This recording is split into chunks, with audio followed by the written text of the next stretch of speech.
మానవ హక్కు పరిరక్షణకు ప్రతి ఒక్కరూ బాధ్యతగా వ్యవహరించాలని డిఎస్ఎన్ఎల్యు first chancellor professor why Satyanarayana అన్నారు.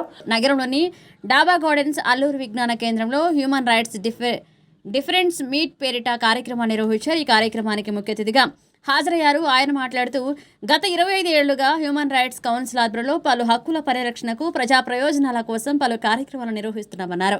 ఈ కౌన్సిల్లో బార్ అసోసియేషన్ అధ్యక్షుడు న్యాయవాది బేవర సత్యనారాయణ, ఉపాధ్యక్షుడు ఇమంది శ్రీనివాసరావు, కార్యదర్శి నరేష్ కుమార్లతో పాటు పోలీసు కంప్లైంట్ అథారిటీ సభ్యులు కె రంగరాజు, రిటైర్డ్ అడిషనల్ ఎస్పీలు ఎస్ దివాకర్లను ఘనంగా సత్కరించారు. ఇక భవిష్యత్తులో బార్ అసోసియేషన్ తరపున కూడా మానవ హక్కుల సంఘానికి తమ సంపూర్ణ మద్దతు తెలియజేస్తామని బార్ అసోసియేషన్ అధ్యక్షుడు బేవర సత్యనారాయణ అన్నారు. హ్యూమన్ రైట్స్ కౌన్సిల్ రాష్ట్ర ప్రధాన కార్యదర్శి మంత్రి శ్యామ్ ప్రసాద్ మాట్లాడుతూ కేంద్ర ప్రభుత్వం తాజాగా అమల్లోకి తీసుకువచ్చిన పలు చట్టాలపై ప్రజలకు అవగాహన కల్పించేలా చర్యలు తీసుకోవాలన్నారు. ఇక మానవ హక్కుల ఉల్లంఘన జరగకుండా పటిష్ట ఏర్పాట్లు చేసేలాగా భవిష్యత్ కార్యాచరణ ప్రణాళికను సిద్ధం చేస్తామని కార్యనిర్వాహక సభ్యులు ఎస్వి రమణ అన్నారు. ఈ కార్యక్రమంలో హ్యూమన్ రైట్స్ కౌన్సిల్ కు సంబంధించిన వివిధ జిల్లాల నుంచి సభ్యులు ఇటీవల ఒక సమావేశాన్ని నిర్వహించి ఎక్కడికక్కడ లీగల్ ఎయిడ్ క్లినిక్స్ ఇచ్చేయమని చెప్పి కాలేజెస్లోని, యూనివర్సిటీస్లోని, ప్రాంతీయ యూత్ క్లబ్లోని ఎంపిక చేసుకొని చాలా స్పష్టంగా ఆదేశాలు ఇచ్చేస్తుంది. ఏంటంటే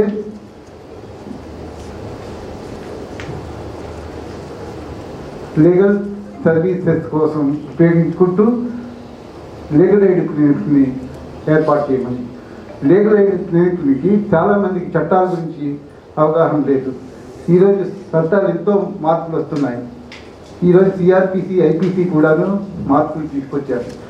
మనం బ్రిటిష్ కాలం నాటి వ్యవస్థలో ఉన్నటువంటి ఏర్పాటుని చట్టాన్ని మారుస్తూ ఆ చట్టాన్ని మనందరికీ అందుబాటులోకి తీసుకురావడానికి కేంద్ర ప్రభుత్వం భారతీయ నాగరిక సురక్ష అన్న ఒక సంహిత అనే ఒక చట్టాన్ని 2023లో తీసుకొచ్చింది.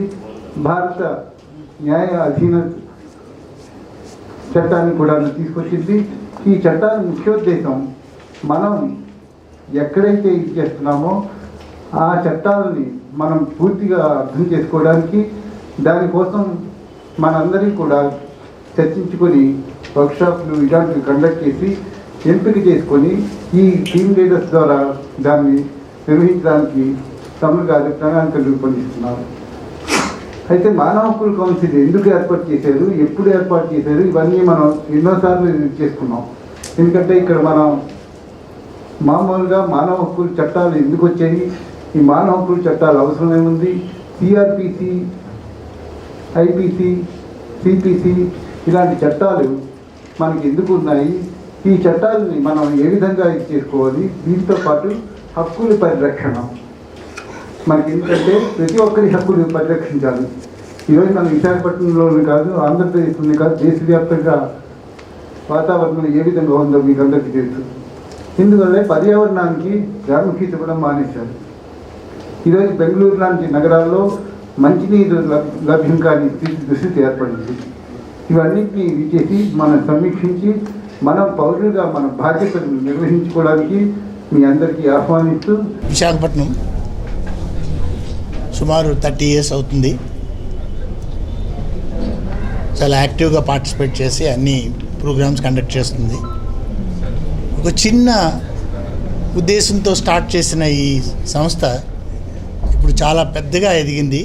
అంటే ఇది ఎంత ఫాస్ట్గా స్ప్రెడ్ అయిందో ఇవాళ ఈ మీటింగ్లో తెలుస్తుంది. సో దినదినాభివృద్ధిని మేము ఒక ఇన్స్పిరేషన్గా తీసుకొని ఇంకా దీన్ని అభివృద్ధి చేయాలన్న దీంతో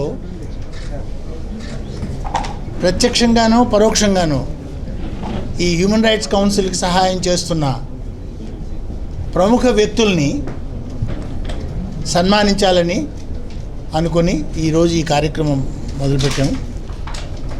సో దానికి అనుగుణంగానే మేము ఈ ప్రోగ్రామ్ని స్టార్ట్ చేసాము. ఇంతకుముందు కూడా కొన్ని సన్మాన కార్యక్రమాలు చేసాం. ఈసారి ముఖ్యమైనది ఏంటంటే ఈ సన్మాన కార్యక్రమంలో బెంచ్ని ఇన్వైట్ చేసాం. అంటే బార్ సిట్టింగ్ జడ్జెస్ ఇప్పుడు బార్ని ఇన్వైట్ చేసాం, బెంచ్ని ఇన్వైట్ చేయాలని కూడా మాకు ఉద్దేశం ఉంది. బార్ని ఎందుకు ఇన్వైట్ చేసామంటే బెంచ్ అనగానే మీకు జడ్జెస్, సిట్టింగ్ జడ్జెస్ జనరల్గా రారు, వాళ్ళు రమ్మడం కూడా సమంజసం కాదు. ఏదైనా ప్రోగ్రామ్ చేసినప్పుడు సిట్టింగ్ జడ్జెస్ని ఇన్వాల్వ్ చేస్తాం. అది ఈ సన్మాన కార్యక్రమానికి newly elected bar association members Visakhapatnam నుంచి ప్రెసిడెంట్ గారు, వైస్ ప్రెసిడెంట్, సెక్రటరీ గారు ముగ్గురు వాళ్ళ అమూల్యమైన సమయాన్ని మాకు ఇచ్చి ఇంతసేపు ఇక్కడ ఉండి మా సన్మానాన్ని స్వీకరించారు. అందుకు మేము కృతజ్ఞులమే. అటు న్యాయవాదుల్ని, న్యాయవాద వృత్తిలోనే కాకుండా న్యాయ నిష్ణాతులైన వారిని, అలాగే బ్యూరోక్రాట్స్ అంటే వాళ్ళు పోలీస్ డిపార్ట్మెంట్ అవ్వచ్చు, ఇతర అడ్మినిస్ట్రేషన్స్లో అవ్వచ్చు, వారికి ఉన్నటువంటి అనుభవం, అలాంటి అధికారులను కూడా కలుసుకునేటట్టు ఈ మీటింగ్ ఇక్కడ అరేంజ్ చేశారు. ముందుగా చెప్పినట్లుగానే మీ అందరికీ కూడా కృతజ్ఞతలు, అంతేకాకుండా మా సహాయ సహకారాలు ఉంటాయి. ఈ విధంగా హ్యూమన్ రైట్స్ తాలూకా పర్పస్ అన్నది పబ్లిక్లోకి తీసుకువెళ్ళాలనంటే గ్రామ సభలు అనేది చాలా అవసరం. ఆ విధంగా చేయండి.